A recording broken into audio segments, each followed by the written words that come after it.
The propaganda surrounding Gaddafi's wealth. Following NATO's attack on Libya, Western and Arab media accused the late Libyan leader Muammar Gaddafi of having astronomical volumes of wealth, which include money belonging to the Libyan people. It later surfaced that after the catastrophe of February 17th, the news circulating around different mediums was nothing more than slander and lies, aimed at misleading and inciting international and Libyan public opinion to distort the image of Qaddafi outside Libya and inside it. According to Libyan financial dignitaries working at the Central Bank of Libya, Muammar Qaddafi had an account listed in his name under the registration number of 1969, signifying the date of Al-Fatah revolution and containing 0 dirhams as a balance, with no funds going into the account since it was opened on the 2nd of March 1977, which was the date of the declaration of authority in Libya, i.e. the handover of power, wealth and arms to the Libyans. According to economic sources, the account was closed several times under the instructions of Muammar Qaddafi, but the management of the Central Bank of Libya overrode Qaddafi's instructions on the grounds that as a Libyan citizen, he can only open one bank account in accordance with Libyan law.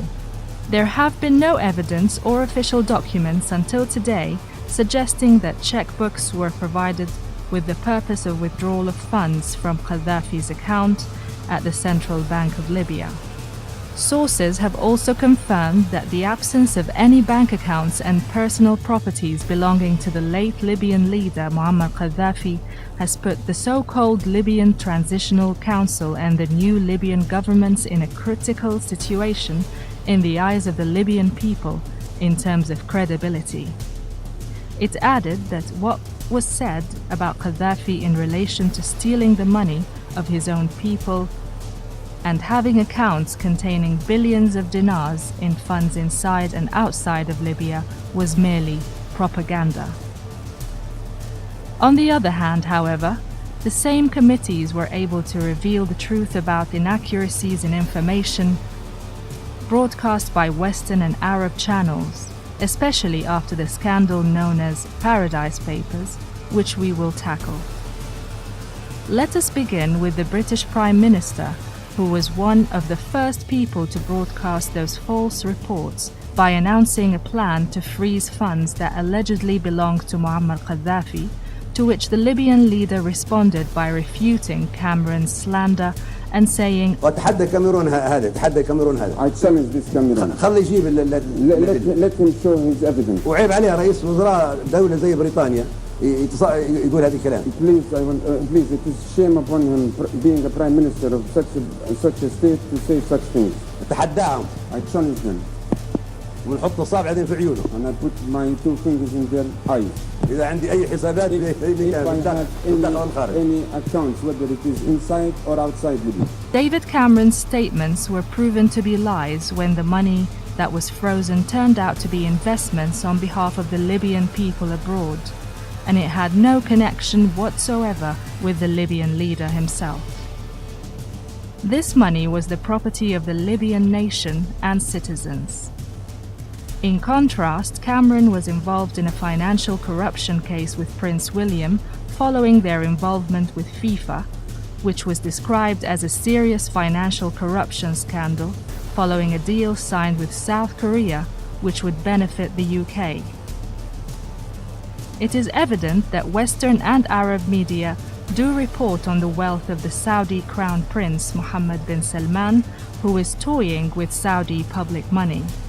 He purchased a yacht worth around 2 billion Saudi riyals and a $1.5 billion painting called Salvator Mundi. The painting was bought for a price 4 times higher than its estimated value, not to mention what was retrieved from Saudi princes, especially Prince Mit'ab bin Abdullah, who was accused of corruption and was forced to recover $1 billion before his release. Furthermore, The Panama Papers and Paradise Papers have exposed the means with which wealthy individuals invest their money, especially Queen Elizabeth II. The papers published by the International Consortium of Investigative Journalists had shaken the British throne by implicating the Queen for millions of pounds, as they were based on 13.4 million leaked documents tackling 19 tax havens abroad, especially in the Cayman Islands and Bermuda. The documents also revealed that the trade minister appointed by Donald Trump had hidden shares in a company dealing with the Russians, a country which the United States had imposed international sanctions on. The documents also revealed that the Israeli Prime Minister Benjamin Netanyahu was involved in the scandal relating to the German submarines, which still haunts him until today.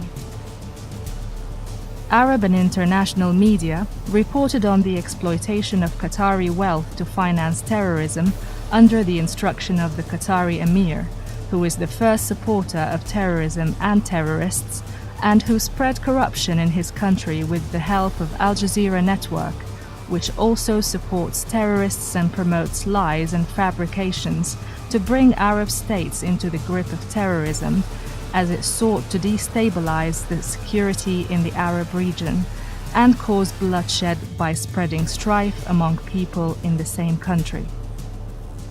After more than 7 years, with over 50 committees trying to carry out investigations in Libya, having come from the African Union, the European Union, the United Nations and Libya itself, and who were commissioned by the United States, using the most internationally renowned investigators at a cost of tens of millions of dollars, no one had been able to find any money belonging to Qaddafi or his family.